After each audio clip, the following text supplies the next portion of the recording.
괜찮은 남자란 어떤 남자예요? 최고의 비호감이 되지 않았을까? 그래도 예배는 드려야지 이랬다면?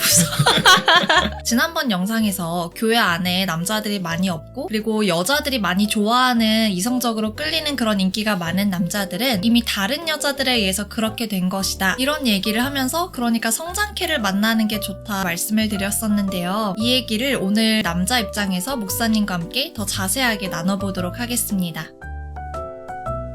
이런 이야기를 나누기 전에 좀 명확한 구분점이 좀 있어야 될 것 같아요. 오늘 나눌 이야기가 어떤 연애나 어떤 결혼에 대한 관점으로 어떤 이성적인 좋은 남자에 대한 이야기죠. 그냥 괜찮은 남자라는 주제가 된다면 좀 다른 이야기가 될 것 같아요.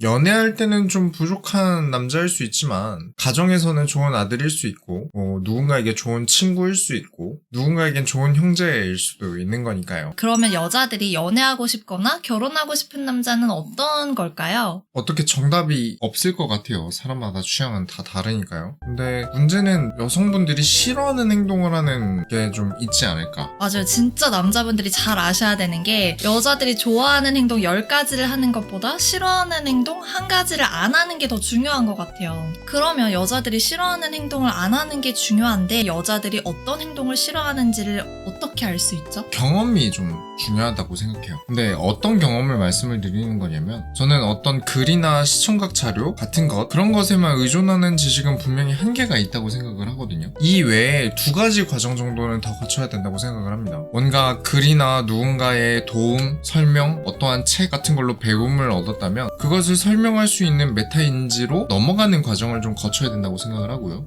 그 다음에는 현실적으로 구현이 가능한 지식으로 돌출시켜야 돼요. 그러니까 연애 역시도 많은 경험이 따라줘야 된다는 거죠. 이 말은 어떤 연애 경험을 많이 하라 이런 내용이 아니에요. 연애를 하기 위해 내가 겪어야 되는 경험들이 있다는 거죠. 그러니까 글로 배우는 거는 한계가 있고 내가 이거를 배워도 제대로 써먹지 못하면 한계가 있다는 그런 말씀이신 거죠. 그렇죠. 역시 경험을 많이 해봐야 돼요. 상대방이 좋아하는 행동이 무엇인지 좀 부딪혀서 좀 깨달아보고 누군가가 지적을 할 수도 있겠죠. 그런 지적에 대해서도 또 한번 배우고 이런 것들이 좀 체질적으로 쌓여가는 거죠. 누가 태어날 때부터 번역가가 되기 위해서 3개 국어하면서 뱃속에서부터 태어나는 사람이 있는가요? 누군가는 운동선수가 되기 위해 태어나서 태어난 지 1년도 안 돼서 막 태어나자마자 걷기 시작하고 이런 사람이 있을까요? 우리는 다 태어나면서부터 점점 하나하나씩 필요에 따른 생존하기 위한 요소들을 배워요. 그리고 배운 것을 몸에 인식시키고 그것을 활용하는 단계를 거칩니다. 그렇게 해서 인간은 다 성장해 온 거고요.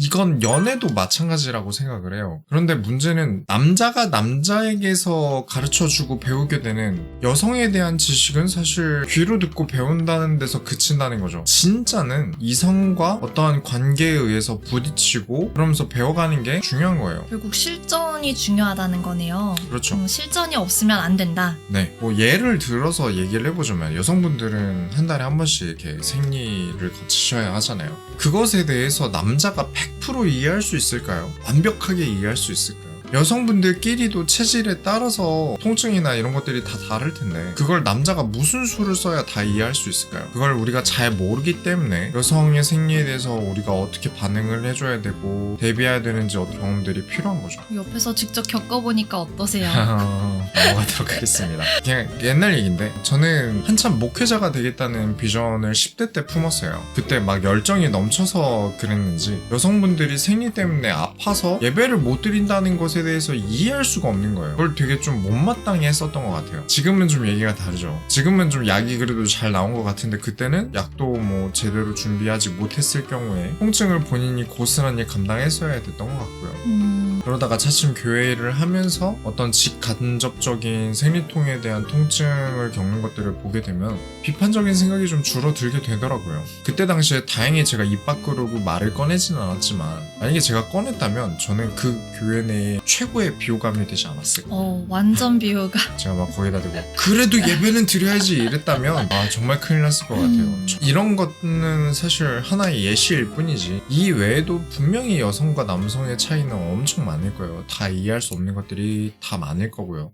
남자와 여자는 정말 많은 것들이 다른 차이점이 많기 때문에 어떤 이런 것들에 대한 직접적인 간접적인 경험들이 없다면 배울 수가 없는 거죠. 맞아요. 뭐 책이나 강의 같은 걸로 배우는 것도 물론 도움은 되겠지만 무조건 배운 대로 되는 것도 아니고 또 모든 사람들이 내가 배운 거랑 똑같지는 않을 거니까 이게 엄청 큰 도움은 되지는 않을 것 같아요. 그렇죠. 예를 들면 예전에 그런 거 있었잖아요. 뒷말을 따라하기만 하면 여성과 이성과 대화를 잘할 수 있다. 그렇게 배웠다가 낭패를 봤던 것들이 있죠. 그게 엄청 유명했었잖아요. 물론 저는 그게 처음에 유행할 때 저건 아닌데 그때 인식했었어요. 한번 같이 해볼까요?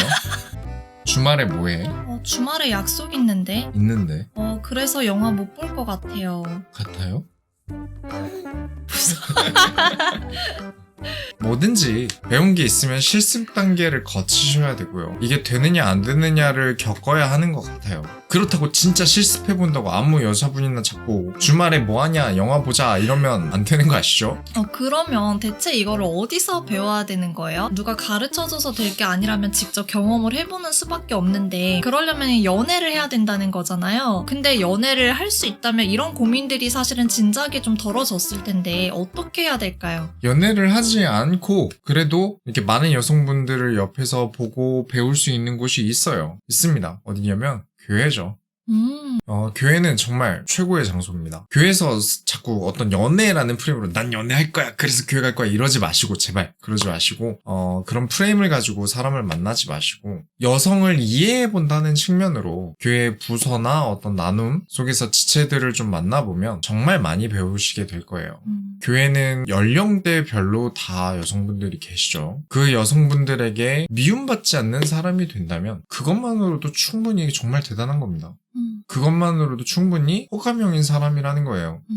교회는 상대가 내가 어떤 말을 싫어하는지, 어떤 말을 좋아하는지, 대화를 어떻게 주도하면 싫어하는지 배우기 딱 좋은 곳이에요. 내가 교회에서 사람들이랑 얘기를 하다가 무슨 말을 했는데 여자들의 표정이 묘하게 변한다면 분위기가 묘하게 싸해진다면 그렇죠. 그런 것들이 경험이 되고 그때 중요한 게 저 사람은 왜 저래? 내가 이렇게 말했다고 그렇게 기분 나빠해? 이러지 마시고 내가 이런 말하면 싫어하는구나. 내가 이렇게 대화를 주도해가는 걸 사람들이 그렇게 좋아하지 않구나. 이런 것들을 보고 배우라는 거죠. 자, 이런 걸 교회가 아닌 곳에서 배우려면요. 몇 개 없어요. 아마 술을 마시러 다니는 수밖에 없을 거예요. 그러면 너무 특정 사람만 만나시게 될 거고요. 아는 분 중에 정말 술 좋아하고 그런 분이 계신데 연애를 정말 많이 하세요. 이분이 확실히 연애는 엄청 많이 하는데 아무도 이분이랑 결혼을 하려고 하지 않아요. 연애로서는 좋은데 결혼은 연애랑 또 다르잖아요. 많은 것들을 갖춰야 돼요. 근데 결혼 면에서는 그렇게 많은 분들의 마음에 쏙 들진 않았나 봅니다. 그쵸. 결혼할 배우자는 내가 이성적으로 끌리고 만나면 재밌고 이런 걸 넘어서서 이제 같이 가정을 꾸리고 미래를 만들어 나갈 그런 사람이어야 되잖아요. 그렇죠. 결혼은 가정에서의 역할도 같이 봐야 되니까요. 교회 내에 나이가 좀 있으신 분들에게 어떻게 하느냐에 따라서 장모님, 장인어른 되실 분들께 어떻게 하는지도 배우게 될 거고요. 유초등부 아이들에게 얻은 지혜에 따라서 내 자녀에게 어떻게 해야겠구나 하고 생각을 배우게 되겠죠. 정말 교회는 가정을 이루려는 사람들에게는 정말 최고의 교육 장소입니다.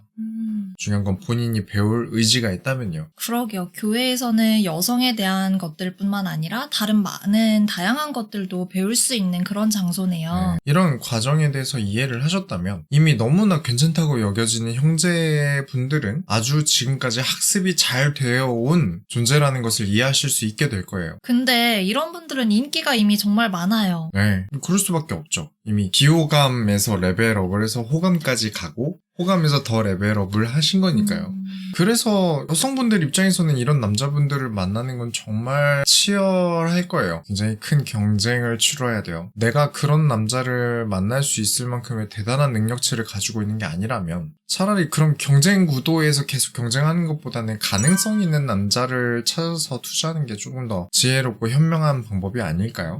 가능성이 있는 남자여야 돼요. 실제로 자신을 바꿀 수 있고 그리고 배우고 성장하려는 그런 마인드가 있어야 되겠죠. 그렇죠. 그런 경험 경험치가 올라가는, 경험을 하려는 마인드가 있는 사람이어야 돼요. 나는 잘났으니까 어떤 일을 겪어도 마음에 담아두지 않고 성장하지 않겠다는 사람들, 그 사람들은 뭘 겪어도 안 바꿉니다. 그러면 이미 된 남자를 만나는 것보다 가능성이 있는 남자를 바꾸는 게 현명할 수 있다고 하셨는데, 그렇다면 남자를 바꿀 수 있는, 남자를 잘 바꿀 수 있는 팁이 혹시 있나요? 아마 연애를 하면 남자들은 좀 그런 게 있어요. 여자친구에게 혹은 이성에게 자기가 좀 특별해 보이고 싶은 특유의 본능들이 있거든요. 그게 대부분 있어요. 내가 얼마나 많이 아는지 그런 것들도 막 보여주고 싶어 하고요. 잘하는 거 있으면 보여주려고도 하고요. 그게 여성분들 입장에서 솔직히 좀 꼴보기견이잖아요. 막 잘난 척하고 있으면 이 생각 들 거란 말이에요.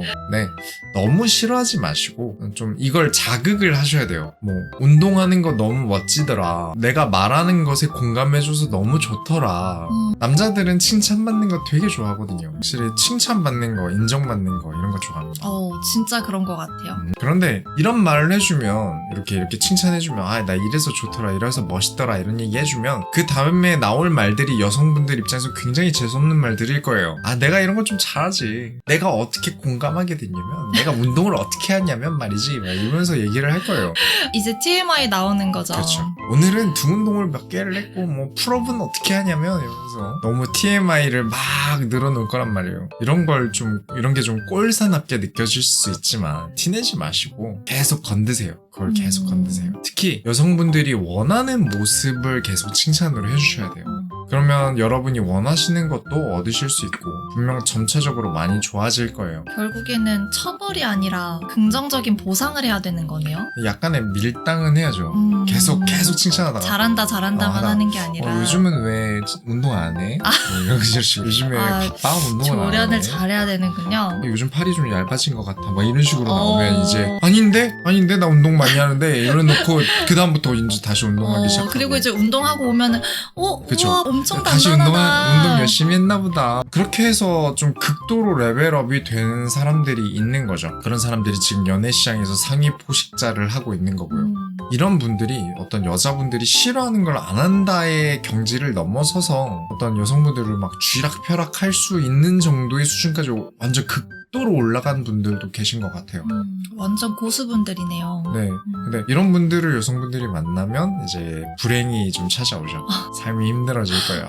아주 고단해질 거예요. 딱 적당한 선까지, 그런 남자를 적당한 선까지 가르치시고 함께 하시면서 서로 사랑하면서 사랑하는 사이이면서 동시에 가장 친한 친구로서 살아가는 게 저는 가장 이상적이지 않나. 그게 또 가장 현명하고 현실적이다 라고 저는 생각을 하고 있습니다. 남자분들 입장에서는 어떻게 괜찮은 남자가 될 수 있는지, 그리고 여자분들 입장에서는 어떤 남자를 만나서 어떻게 연애를 하면 좋을지에 대해서 얘기를 해봤는데요. 그동안 우리 크리스천 청년들이 믿는 자들 안에서 연애하고 결혼하는 게 참 힘들다는 얘기를 많이 들었는데요. 오늘 얘기가 조금이나마 도움이 되셨으면 좋겠습니다. 이외에도 궁금한 점 있으시면 댓글 남겨주시고요. 그러면 저희가 또 관련 영상을 만들어 보도록 하겠습니다.